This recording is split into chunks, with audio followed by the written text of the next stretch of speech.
Yes, and a lot of our clients who are like over the age of like, let's say 40, 45. I even have some 50 or 60-year-olds that come to me for help as well. And they say something similar to this.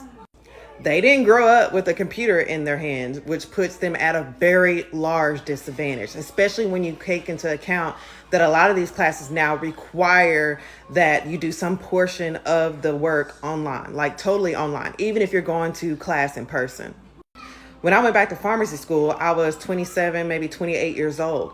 And though I had an extensive, experience with computers growing up, I just wasn't experienced as some of my peers were, who were all in their, early 20s, of relying on a computer so much in class.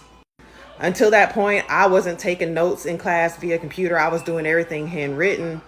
I was printing out pages and using my highlighter.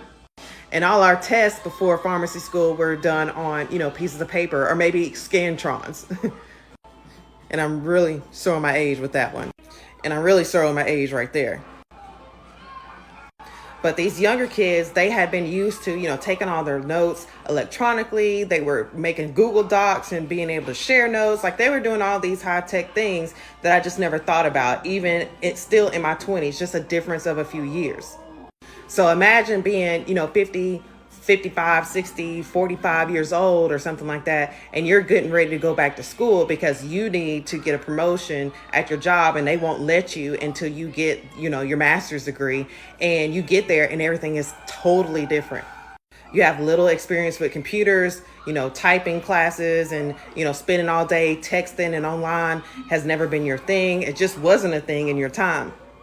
And now not only are you having to learn new material, but you're also having to learn new ways to experience it, or learn new ways to be able to come back to it later and study it so that you make the best grade on your test. It could really make a huge difference. So that's why we need that flexibility to be able to do things in a manner that makes it easier for us to go through. Not because we're lazy, not because we're, stupid and we can't do the things, but because, that puts a real strain on a learner. It moves the goalposts, so to speak, when you have to jump over way more hurdles than the next person to get to the same result. A lot of the older generations would just not be able to get a degree, or it would take them a lot longer and they'd really struggle if it wasn't for writing services.